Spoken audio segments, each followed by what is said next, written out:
जय हिंद दोस्तों, नमस्कार, आदाब, सत श्री अकाल। उम्मीद करता हूँ कोरोना वायरस के लॉकडाउन का पालन करते हुए आप सभी घर पर होंगे और सुरक्षित होंगे। मैं जानता हूँ स्कूल्स बंद हैं और आपकी पढ़ाई भी, पर जो लोग क्लास 10th और क्लास 12th से हैं वो जानते होंगे कि गवर्नमेंट ने उनको जनरल प्रमोशंस नहीं दिए हैं। तो आपको सीरियसली पढ़ाई करनी है क्लास 10th और 12th के बोर्ड्स के लिए as well as competitive exams के लिए। जो लोग भी इन एग्जाम्स के लिए सीरियस हैं और मेहनत कर कर अपने जीवन में आगे बढ़ना चाहते हैं, कुछ करना चाहते हैं, कुछ करके दिखाना चाहते हैं, पर किन्हीं कारणवश पर्सनल फाइनेंशियल प्रॉब्लम्स और के करके एक्सपेंसिव एप्स वेबसाइट्स को अफोर्ड नहीं कर सकते, वो बिल्कुल निराश ना हो, क्योंकि हम MS क्लासेस लेकर आए हैं आपके लिए बिल्कुल free new series of lockdown classes, जहां पर हम आपको तैयार करेंगे CBSE बोर्ड्स के एग्जाम्स के लिए, JEE मेंस के लिए, नीट और कई कॉम्पिटिटिव एग्जाम्स के लिए, जहां पर आप सीख सकेंगे ऐसी खास टिप्स जो आपको हेल्प करेंगी मैक्सिमम मार्क्स स्कोर करने के लिए। तो तुरंत हमारे चैनल को सब्सक्राइब कीजिए, लाइक कीजिए और ज़्यादा से ज़्यादा अपने दोस्तों में शेयर कीजिए और अपनी कॉपी पेन लेके तैयार हो जाइए मैक्सिमम मार्क्स स्कोर करने के लिए। तो आज हम स्टार्ट करते हैं फिजिक्स के साथ, फिजिक्स के चैप्टर 1 इलेक्ट्रोस्टैटिक्स। तो अब हम स्टार्ट करते हैं इलेक्ट्रिक चार्ज और इलेक्ट्रिक चार्ज की प्रॉपर्टीज के साथ। Then we'll move on to Coulomb's law. So to learn Coulomb's law we need to learn about the electric charges. So electric charges, what are electric charges? As we all know, atoms are comprised of subatomic particles such as electron, proton and neutrons. Electrons have charge, protons have charge, neutrons do not have any charge. Electrons and protons are the most fundamental unit of charges. अगर हम बात करेंगे इनकी value की, तो electron का charge होता है 1.6 into 10 raised to power minus 19 coulombs. The SI unit of charge measurement is coulombs. ठीक है. Next, electric charge is a scalar quantity. What is a scalar quantity? A quantity which only has magnitude and no direction. The quantity which has magnitude as well as direction we have already studied is known as vector quantity. But since electron is only having magnitude and no direction, therefore electric charge is only a scalar quantity and not a vector quantity. Moving to the properties of the electric charges. The properties of electric charges, as we all know, number 1, the principle of attraction and repulsion. Similarly in the case of magnets, जैसे कि magnets में होता है, like poles repel each other, unlike poles attract each other. हमने magnets के साथ बचपन में खूब खेले होंगे. Similarly, अगर एक इलेक्ट्रॉन के पास एक दूसरा इलेक्ट्रॉन आएगा, so they will repel each other. And एक प्रोटॉन के पास अगर इलेक्ट्रॉन आएगा, so they will attract each other. ठीक है, ये इसको अपनी तरफ बुलाएगा, ये इसको अपनी तरफ बुलाएगा, ये दोनों अट्रैक्ट करेंगे. ये अट्रैक्टिंग सिस्टम है और ये रिपल्सिव सिस्टम. ठीक है. Number 2 is the magnitude of charge. The magnitude of charge is always measured in coulombs. Charge की जो भी क्वांटिटी है वो कूलम्स में मेजर होगी, एंड जो उसका मैग्नीट्यूड रहेगा दैट इज ऑलवेज, ये एक बहुत ही स्टार पॉइंट है, always a multiple of that of charge of electron. ये कभी कभी आपको MCQs में आ सकता है, IIT मेंस में आ सकता है, नीट में आ सकता है कि क्या 0.8 into 10 raised to power minus 19 coulombs can be a charge? Can a particle have this much amount of charge? So the answer is no, because the fundamental unit of charge is 1 electron charge, and 1 electron charge is equal to 1.6 into 10 raised to power minus 19 coulombs. Further division into this amount of charge is not at all possible. This is a universal fact. अगर कोई भी charge body charge होती जाएगी या discharge होती जाएगी, both the cases, उसमें दोनों में ही या तो इलेक्ट्रॉन का एडिशन होएगा या तो इलेक्ट्रॉन का सब्ट्रैक्शन होएगा, which brings us to the additive nature of charge. जैसे कि एक डिस्चार्ज्ड बॉडी है, इसमें इनिशियली हम लिखते हैं Q equals to 0. इस पर कोई भी चार्ज नहीं है, टोटली अनचार्ज्ड बॉडी है. इस पर अगर हम चार्ज देना चाहेंगे तो मान लीजिए हम इसमें 2 इलेक्ट्रॉन चार्ज देते हैं. ठीक है, तो now the new charge of this body becomes 2 electron charge. अगर हम इसमें फर्दर 3 इलेक्ट्रॉन चार्जेस और देते हैं तो इसका न्यू क्या बन जाएगा, 2 इलेक्ट्रॉन प्लस 3 इलेक्ट्रॉन चार्ज। मान लीजिए any how it loses 2 electrons, simply minus 2 electron. The total becomes Q nu is the algebraic sum of all the charges coming into the body and leaving out of the body, which brings us to 2 electron plus 3 electrons minus 2 electrons. This will give us 3 times 1.6 10 raised to power minus 19 coulombs. This is the new charge of the body, net charge. Alright, so magnitude of charge is always equal to the charge of an electron or a multiple of charge of an electron. The additive nature is that all the charges coming into a body is the algebraic sum of all the charges coming into the body and leaving the body. Then comes to the very important property of electric charge, that is the quantization of charge. What do we understand by the quantization? What is a quanta? So let us understand. As we have discussed, the most fundamental unit of charge is 1 electron. Further subdivision is not at all possible. Therefore, the electron can be considered as, or the charges can be considered as coming in packets of, or quanta. The packets are also known as quantas of charges, small charges consisting of electrons. Alright, so quantization of charge means so whatsoever charges coming into the body can be quantized in the multiple of electrons. For example, the total charge on the body here is 1 electron plus 2 electron plus 3 electron. I'm sorry. Alright, this becomes total of 6 electron charge, which gives the Q nu equals to 6 electron. This brings us to the quantization of charge property, which is n times E. What is n times E? Tells us this is actually the additive property of charge, the algebraic sum of the electrons coming into and going out of the body. But all the charges will always be a multiple of electron. This is quantization of charge. Any charge on the body is always a natural number multiple of the charge of a single electron. Alright, this is the quantization of charge, very important from the CBSE board point of view as well as from the NEET examination and competitive exams point of view. The conservation of charge. Conservation of charge जैसी हमने already पहले भी properties पढ़ी हुई हैं, जैसे conservation of energy, conservation of mass, conservation of momentum, ठीक है, जिसमें क्या होता था कि इनिशियली एनर्जी जितनी है फाइनली भी उतनी एनर्जी है। सिमिलरली यहाँ पर भी सिस्टम ऑफ चार्जेस में हम यहाँ पे समझेंगे प्रिंसिपल ऑफ इंडक्शन, ठीक है, उसी से हम इसको डिड्यूस करेंगे।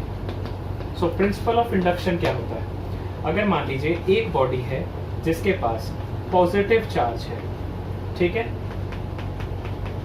ऑलराइट, कितनी अमाउंट का? क्यू अमाउंट का, वो एक अनचार्ज्ड बॉडी के पास हम लेके आते हैं, ठीक है, ये इनिशियली है, ये टाइम t इक्वल्स टू 0 पर है, क्योंकि कुछ समय बाद यहाँ पर इसका सारा भी पॉजिटिव चार्ज यहाँ पर आ जाएगा। क्यों आ जाएगा वो भी हम देखते हैं। ये चार्ज बॉडी एक अनचार्ज्ड बॉडी के ऊपर नेगेटिव चार्ज इंड्यूस करेगी, क्योंकि एक अनचार्ज्ड बॉडी है, ये जितने भी पॉजिटिव चार्ज हैं ये इस बॉडी के नेगेटिव चार्जेस को अपनी तरफ अट्रैक्ट करेंगे, ठीक है, और इस बॉडी के जो भी पॉजिटिव चार्जेस हैं उसको दूसरी तरफ रिपेल करेंगे, ठीक है। अब ये जितने भी पॉजिटिव चार्ज हैं, जैसे हम यहाँ देख रहे हैं यहाँ पे 6 है, तो यहाँ पर भी 6 पॉजिटिव चार्ज है, जितने यहाँ पर नेगेटिव चार्ज भी कितने होंगे? 6 होंगे, ठीक है। सिमिलरली उतने ही यहाँ पर पॉजिटिव चार्जेस भी होंगे। हमको यहाँ अगर हम आधी पिक्चर देखें तो हमको समझ में आ रहा है कि ये भी चार्ज है, ये भी चार्ज है, लेकिन ओवरऑल जब हम देखेंगे तो ये बॉडी के ऊपर इनिशियली भी चार्ज 0 था, फाइनली भी चार्ज 0 है। जितने पॉजिटिव चार्जेस हैं उतने ही, जितने नेगेटिव चार्जेस हैं उतने ही पॉजिटिव चार्जेस हैं। तो अगर हम charge on the body by additive nature of charge करेंगे तो कैसे करेंगे? Total number of positive charge कितने हैं? 6, एंड कितने total number of negative charge हैं वो भी कितने हैं? 6। तो टोटल चार्ज अभी भी जीरो है, इनिशियली भी जीरो था, फाइनली भी जीरो है। ठीक है, तो द प्रिंसिपल ऑफ इंडक्शन से हमने ये डिड्यूस किया कि कैसे कोई चार्ज्ड पार्टिकल दूसरे चार्ज बॉडी को चार्ज करता है बाय इंडक्शन। ठीक है, और कैसे the initial charges and the final charges remains the in the system remains the same.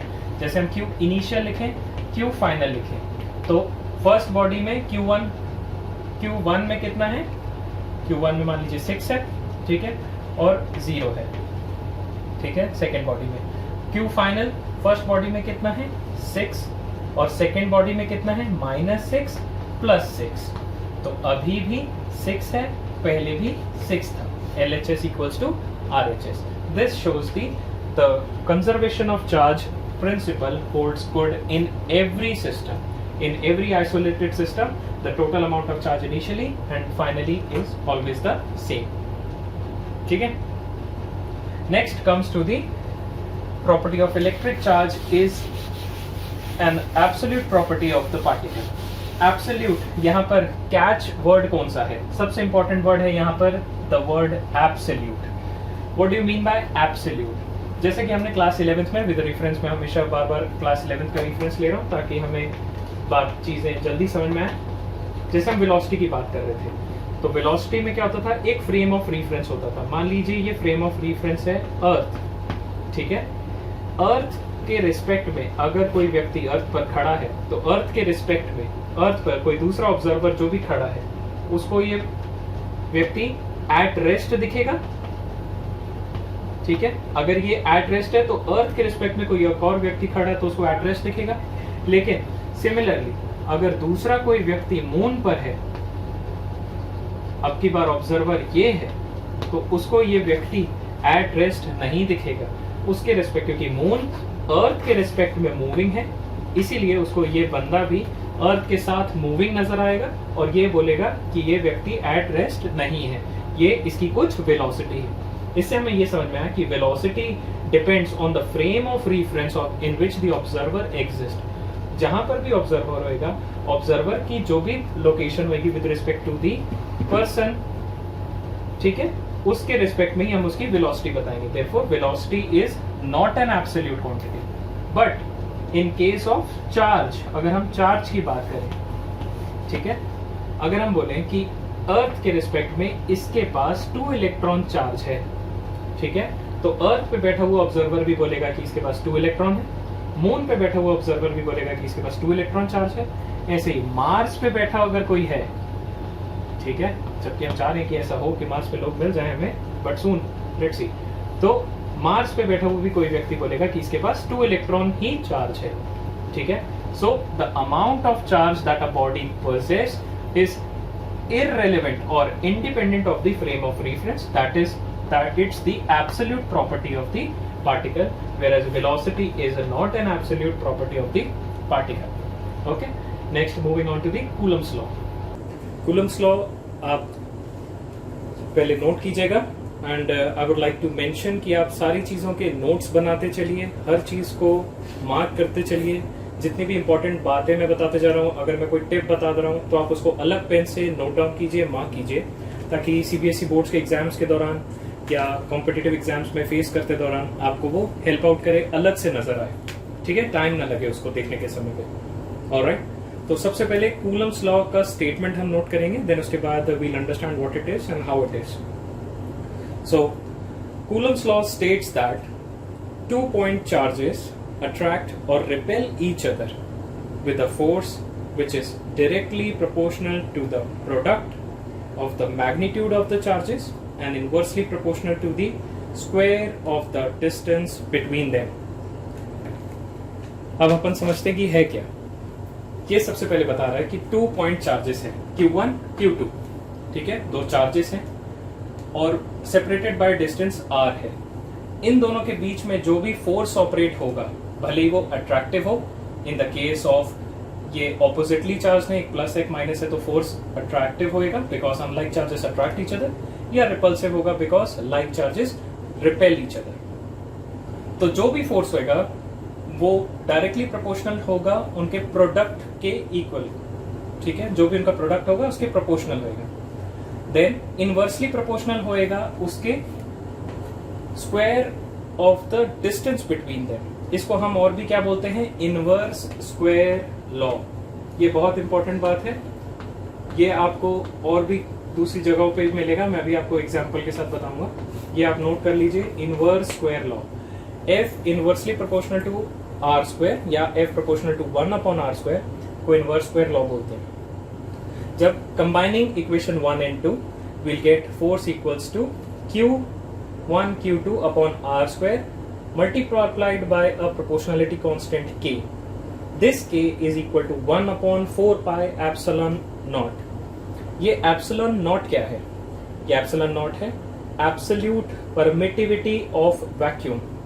अब होता क्या है, वैक्यूम की बात आ रही है, इसका मतलब आप समझ रहे होंगे कि ये चार्जेस किसी मीडियम में, जिस भी मीडियम में प्लेस्ड है, इसके बीच के जो फोर्सेस हैं वो या तो अकोमोडेट कर रहा है मीडियम या तो इनहिबिट कर रहा है मीडियम। मतलब अगर मान लीजिए ये हनी में पड़े हैं दोनों चार्जेस, या दोनों चार्जेस स्पेस में पड़े हैं, तो फोर्स की वैल्यू चेंज होएगी। मतलब जो फोर्स है वो डिपेंड करता है the medium in which the charges are placed. ठीक है, इस केस में हम बात कर रहे हैं कि एब्सोल्यूट परमिटिविटी, जो फोर्स परमिट करता है, परमिटिविटी ऑफ वैक्यूम। वैक्यूम की वैल्यू है 8.85 4 × 10⁻⁻12। ठीक है, अभी जो इसकी वैल्यू है, जो इसकी यूनिट्स हैं, ये यूनिट्स के ऊपर आप मान के चलिए सीबीएसई में या तो जेई मेंस में या तो कहीं पे भी कॉम्पिटिटिव एग्जाम्स में एक इसका क्वेश्चन जरूर बनता है। ठीक है, कि इसकी यूनिट क्या है, वो अभी हम डिराइव करेंगे तो याद भी हो जाएगी। और या तो फिर हम मोस्ट जनरली यूज करते हैं, क्योंकि वैल्यू बहुत कॉम्प्लेक्स है और 1/4 pi × 8.8 करना ज्यादा कॉम्प्लिकेटेड है, तो हम डायरेक्टली k की वैल्यू डिराइव करके रखते हैं। This k is equal to 9 × 10⁹। ठीक है, इसकी भी यूनिट के ऊपर क्वेश्चन आता है। पहले हम इसकी यूनिट निकाल लेते हैं, तो एप्सिलॉन के लिए फॉर्मूला पहले बना लेते हैं, k × Q1 Q2 upon r square. ठीक है, तो k क्या हो जाएगा, f times r square upon Q1 Q2। अब ये k क्या था, 1/4 pi एप्सिलॉन नॉट। एप्सिलॉन इधर आ जाएगा, ये क्रॉस मल्टीप्लाई आ जाएगा, epsilon naught equals to Q1 Q2 upon f times r square. 4 pi क्योंकि कांस्टेंट है, उसको हम यूनिट में लेने के लिए कंसिडर नहीं करते, तो हम प्रोपोर्शनलिटी डाल देते हैं। ठीक है, तो एप्सिलॉन नॉट क्या हो जाएगा, Q1 Q2 upon f by r square. ठीक है, तो Q1 × Q2 ये किस में मेजर करते हैं हम, कूलम इंटू कूलम में, तो आ जाएगा coulomb square upon force is newton, r is metre square, तो न्यूटन मीटर स्क्वायर। ये एसआई यूनिट हो गई। तो इसकी यूनिट क्या बन जाएगी, एप्सिलॉन नॉट की कूलम स्क्वायर पर न्यूटन मीटर स्क्वायर। ठीक है, ये आप नोट कर लीजिए, मैं लिख देता हूं, कूलम स्क्वायर पर न्यूटन मीटर स्क्वायर। ठीक है, coming back to the value of K के लिए हम आएंगे, के क्या बन जाता है, 1/4 पाई एप्सिलॉन नॉट। अब क्योंकि 4 पाई जो है उसकी कोई सिग्निफिकेंस नहीं है, उसका कोई डायमेंशन नहीं है, इट्स अ डायमेंशनलेस क्वांटिटी, तो 1/एप्सिलॉन नॉट, तो वो क्या बन जाएगा, न्यूटन मीटर स्क्वायर पर कूलम स्क्वायर। ठीक है, तो न्यूटन मीटर स्क्वायर पर कूलम स्क्वायर। चाहता तो मैं डायरेक्टली भी आपको ये वैल्यू लिख के दे देता बुक से, लेकिन ऐसे में आप डिराइव करना खुद से भी सीखेंगे। एग्जाम टाइम पे कभी भी जैसे आप भूल जाएं तो आप खुद से भी डिराइव कर सकते हैं। ठीक है, coming back to the inverse square law. Inverse square law मैं आपको जैसे बता रहा था, इनवर्स स्क्वायर लॉ और कहाँ पे आपको दिखता है, किसी को ध्यान आ रहा हो तो कमेंट सेक्शन में कमेंट करके बताइएगा। इनवर्स स्क्वायर लॉ हमने यहाँ पर देखा था ग्रेविटेशन में, Gm1 m2 upon r square. Yes, यहाँ पर भी force is inversely proportional to the distance between the two masses. ठीक है, इस इंपॉर्टेंट रिलेशन को हम इनवर्स स्क्वायर लॉ भी बोलते हैं। जो भी न्यूटोनियन फोर्सेस हैं, इन फोर्सेस को हम न्यूटोनियन फोर्सेस बोलते हैं, कंजर्वेटिव फोर्सेस भी बोलते हैं। ये फोर्सेस जो भी कंजर्वेटिव फोर्सेस होंगे, कंजर्वेटिव फोर्सेस, उनमें इनवर्स स्क्वायर लॉ ओबे करता हुआ आपको नजर आएगा फॉर्मूले में। कंजर्वेटिव फोर्स वो होते हैं जहां पर एनर्जी कंजर्व्ड होती है, ठीक है, ठीक है, एनर्जी कंजर्व्ड होती है। जैसे हम करते थे kinetic energy equals to potential energy, ठीक है, half mv square equals to mgh, ठीक है। नॉन कंजर्वेटिव फोर्सेस कौन से होते हैं? जैसे फ्रिक्शन फोर्स, ठीक है। अगर आपको 11th क्लास का याद आ रहा हो तो अच्छी बात है, नहीं आ रहा तो कोई बात नहीं, हम उसके भी वीडियो बनाएंगे, लिंक मैं शेयर कर दूंगा, आप उसको भी देखिएगा। फ्रिक्शन फोर्स डिपेंड करता है दी पाथ फॉलोड। अगर मैं यहाँ से लेके यहाँ आ रहा हूँ तो ये पाथ में फ्रिक्शन कुछ और लगा, ऐसे आया तो फ्रिक्शन कुछ और लगा, ऐसे घूम के आया तो फ्रिक्शन कुछ और लगा, ठीक है। तो एनर्जी कंजम्पशन हर रेट में, हर केस में अलग अलग है। और काइनेटिक एनर्जी और पोटेंशियल एनर्जी की बात करूंगा तो यहाँ से यहाँ भले मैं ऐसे आऊँ, ऐसे जाऊँ या डायरेक्टली आऊँ, एनर्जी डिफरेंस हमेशा सेम रहेगा। वो होता है कंजर्वेटिव फोर्स, ये होता है non conservative force. Conservative force हमेशा इनवर्स स्क्वायर लॉ ओबे करता है, ठीक है। नेक्स्ट अब हम आते हैं Coulomb's law in vector format. As we all know that force is also a vector quantity, it has a magnitude as well as direction.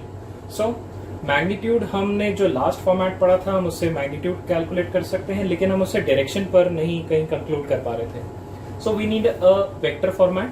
Vector format अपने क्लास 11th में वेक्टर्स पढ़े थे, जिसमें हम x, y और j के direction में unit vectors i cap, j cap, k cap पर ले लेते हैं, उसके अकॉर्डिंग पोजीशन वेक्टर्स निकालते हैं, देन उसके करके आगे इवैल्यूएशन करते हैं, ठीक है।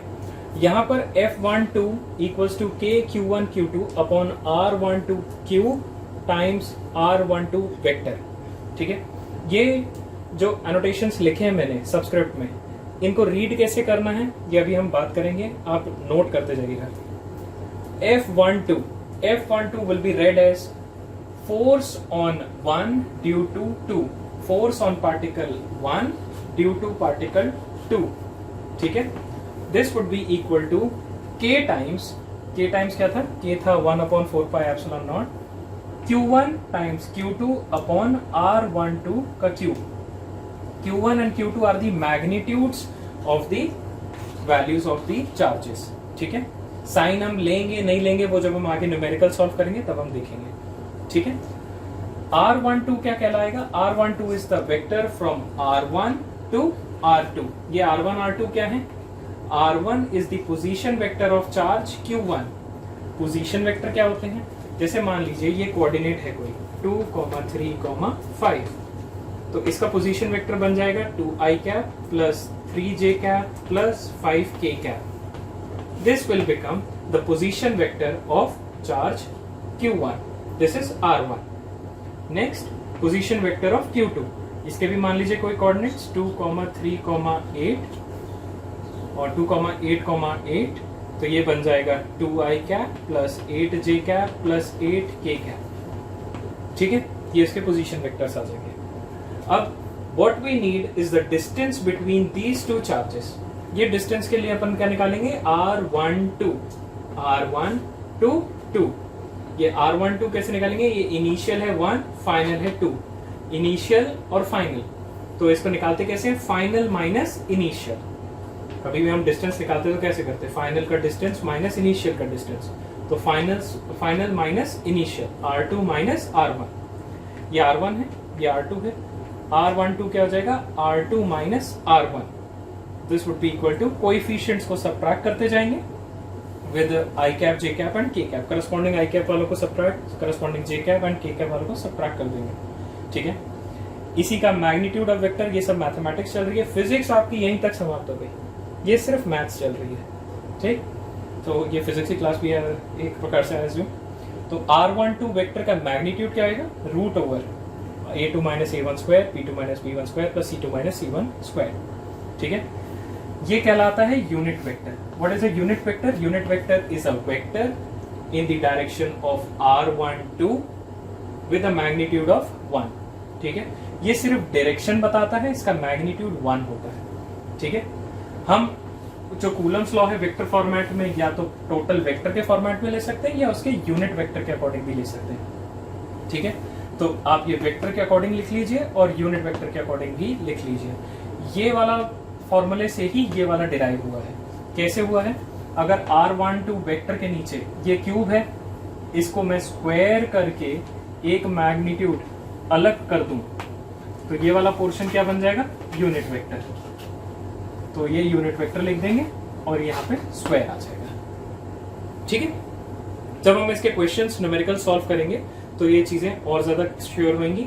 इसमें इंपॉर्टेंट बात बस आपको r12 position vectors minus subtract करते आना चाहिए और मैग्नीट्यूड निकालते आना चाहिए। Rest we'll see in the numericals. Alright, before moving on further to the numericals, we would like to discuss one more important topic, which is recently very much asked in CBSE board examination as well as JEE mains NEET examinations, which is dielectric constant of a medium. Recently हमने जो भी Coulomb's law पढ़ा था उसमें हमने discuss किया था कि charges Q1 and Q2 were placed in a medium।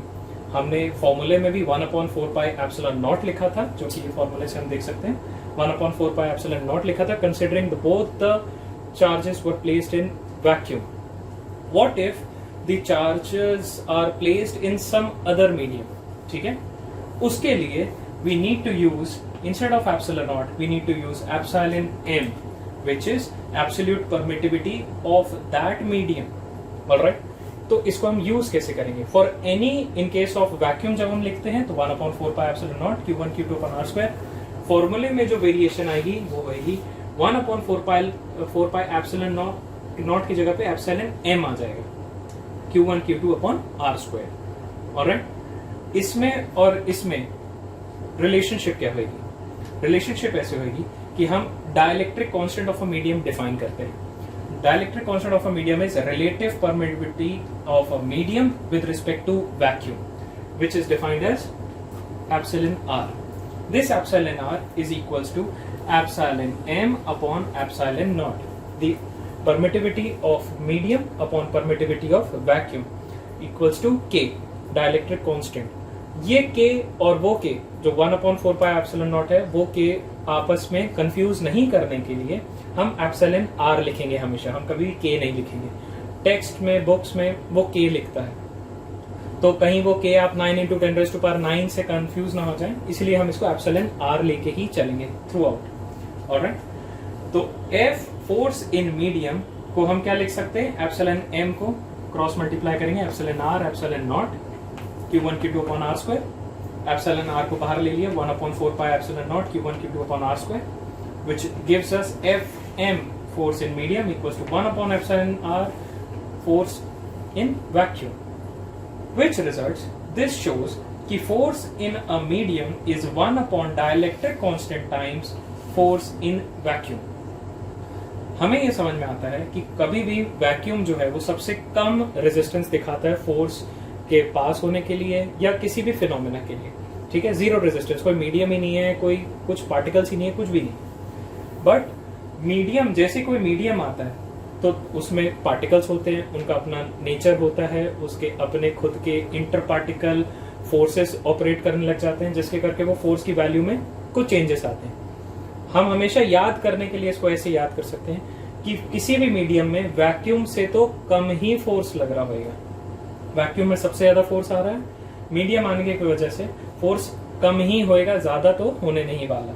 ठीक है, तो वो कम किस फैक्टर से होएगा? उसके डाइलेक्ट्रिक कांस्टेंट के फैक्टर से फोर्स रिड्यूस हो जाएगा। So force in any medium is equal to 1 dielectric constant of the medium times force of the same system placed at same distances, same charges in vacuum।